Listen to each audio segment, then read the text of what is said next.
আসসালামু আলাইকুম viewers, welcome back to my channel Muktaj kitchen. আজকের আয়োজনে ভীষণ মজার একটি মুরগির মাংসের রেসিপি শেয়ার করব আপনাদের সাথে। আজকে রান্না করব সিমের বিচি দিয়ে মুরগির মাংস ভুনা। অসম্ভব মজা ও টেস্টি এই রান্নাটা। সিমের বিচি দিয়ে এই মুরগির মাংসের ভুনাটা রুটি, পরোটা, পোলাও, সাদা ভাত সব কিছুর সাথে খেতে খুবই মজা হয়। আজকে আমি খুবই সহজভাবে এই মুরগির মাংসের ভুনাটা রান্না করে দেখাবো আপনাদেরকে। আশা করি আজকে আমার এই সহজ রেসিপিটিও আপনাদের কাছে ভালো লাগবে। তাহলে চলেন বন্ধুরা, কিভাবে সিমের বিচি দিয়ে মুরগির মাংসটা রান্না করতে হয় সেটা আমরা দেখে নেই। আজকের রান্নাটার জন্য এখানে আমি 1 কেজির চেয়ে একটু বেশি হাড় মুরগির মাংস নিয়েছি।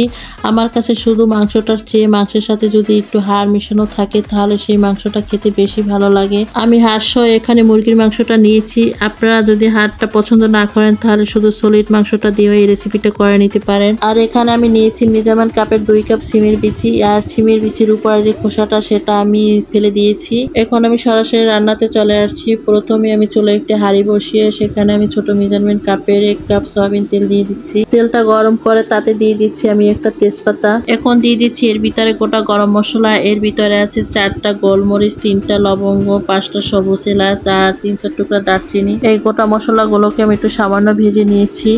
ভেজে নিয়ে এখন দিয়ে দিচ্ছি 1/2 কাপ পেঁয়াজ কুচি। পেঁয়াজ কুচিটা আমি হালকা নরম সফট করে ভেজে নেব, তবে ব্রাউন করে ভাজা যাবে না, হালকা নরম সফট করে একটু ভেজে নিলেই হবে। আমি পেঁয়াজ কুচিটা হালকা নরম সফট করে ভেজে নিয়েছি। এখন এর ভিতরে দিয়ে দিচ্ছি আমি 1.5 চামচ রসুন বাটা আর দিয়ে দিচ্ছি 1 চামচ আদা বাটা। আদা রসুনটা এখন আমি তেলের উপর খুব ভালো করে ভেজে নিব। আদা রসুন থেকে যে একটা কাঁচা ঘ্রাণ আছে সেটা না চলে যাওয়া পর্যন্ত আমি আদা রসুনটা খুব ভালো করে তেলের উপরে ভেজে নিয়েছি। তেলের উপর খুব ভালো করে ভেজে নিয়ে এখন এর ভিতরে আমি পানি অ্যাড করছি সামান্য, কারণ এখন আমি এতে গরম মশলা অ্যাড করবো, যাতে গরম মশলাটা পুড়ে না যায়, সেই জন্যই পানিটা দিলাম। এখন আমি গরম মশলা অ্যাড করতেছি। এর ভিতর আছে 1 চামচ হলুদের গুঁড়া, 1 চামচ মরিচের গুঁড়া, 1 চামচ ধনিয়ার গুঁড়া, 1 চামচ জিরার গুঁড়া আর 1/2 চামচ আছে গরম মশলা গুঁড়া, আছে স্বাদ মতো লবণ।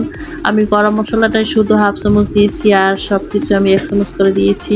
সব মশলার উপকরণগুলো দিয়ে খুব ভালো করে কষিয়ে নেব। মশলাটা যত ভালো করে কষাবেন মাংসের টেস্টটা তত ভালো আসবে। আমি মিডিয়াম আঁচে মশলাটা খুব সুন্দর করে কষিয়ে নিয়েছি। মশলা থেকে তেলটাও ছেড়ে উপরে ভেসে আসছে। এবার দিব ধুয়ে রাখা মুরগির মাংসগুলো। মুরগির মাংসটা মশলার সাথে খুব ভালো করে মিশিয়ে নিয়ে মাংসটা ভালো করে কষিয়ে নেব। আমি এখানে 1 কেজির চেয়ে একটু বেশি মাংস নিয়েছি, তাই সেই অনুযায়ী আমি এখানে মশলা দিয়েছি। তবে আপনারা যে পরিমাণে মাংস নেবেন সেই পরিমাণে মশলা দিবেন আপনাদের পরিমাণ মতো। মশলার সাথে মাংসটা খুব ভালো করে মিশিয়ে নিয়েছি। এখন আমি ঢাকনা দিয়ে এই মাংসটা কষিয়ে নেব খুব ভালো করে। 3-4 মিনিট আমি ঢাকনা দিয়ে মাংসটা কষিয়ে নিয়েছি। এখন এই ঢাকনাটা তুলে আমি মাংসটা খুব ভালো করে নাড়াচাড়া করে দিব। নাড়াচাড়া করে দিয়ে আমি আবারও ঢাকনা দিয়ে এটা কষিয়ে নেব কিছুক্ষণ।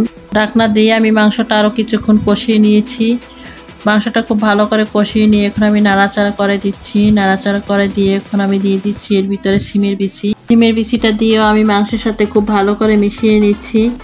মাংসের সাথে খুব ভালো করে মিশিয়ে নিয়ে এখন আমি এই সিমের বিচি আর মাংসটা কিছুক্ষণের জন্য কষিয়ে নিব। সিমের বিচিটা সিদ্ধ হতে বেশি সময় লাগবে না, আর যেহেতু আমি মাংসটা আগে অনেকক্ষণ কষিয়ে নিয়েছি। মাংসের সাথে সিমের বিচিটা খুব ভালো করে আমি কষিয়ে নিয়েছি। এখন ঝোলের জন্য পানি অ্যাড করব।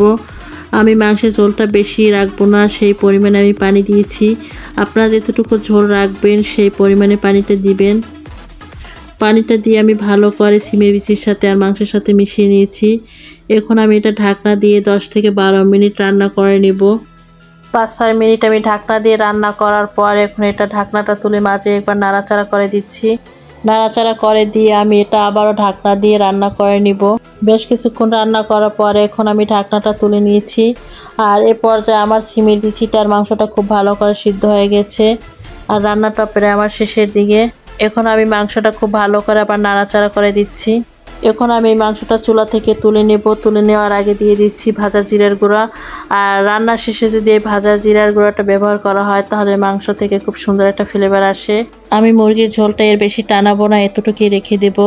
যেহেতু আমি এই মাংসটা সিমের বিচি দিয়ে রান্না করেছি, এটা উপরে উঠালে ঠান্ডা হলে আরও ঘন হয়ে যাবে, তাই আমি এই পর্যায়ে চুলা থেকে তুলে নেব আর ঝোলটা আমি এতটুকুই রেখে দেব।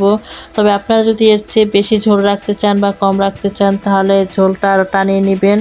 এখন এটা আমি চুলা থেকে তুলে পরিবেশন করে দেখাচ্ছি আপনাদেরকে। তৈরি হয়ে গেল দারুণ মজার ও সুস্বাদু সিমের বিচি দিয়ে মুরগির মাংস রান্না। সাদা ভাত, রুটি, পরোটার সাথে খেতে দারুণ লাগে এটা। আপনারা দেখিয়ে বুঝতে পারছেন এটার কালারটা কতটা সুন্দর আসছে, আর এটা খেতেও হয়েছিল খুবই দুর্দান্ত স্বাদের। তো বন্ধুরা, আমার আজকের এই সিমের বিচি দিয়ে মুরগির মাংসের রেসিপিটা আপনাদের কাছে কেমন লেগেছে সেটা অবশ্যই আমাকে কমেন্ট করে জানাবেন। আর আমার রেসিপিটি যদি কোনো অংশে আপনাদের কাছে ভালো লেগে থাকে তাহলে অবশ্যই লাইক শেয়ার করে দিবেন।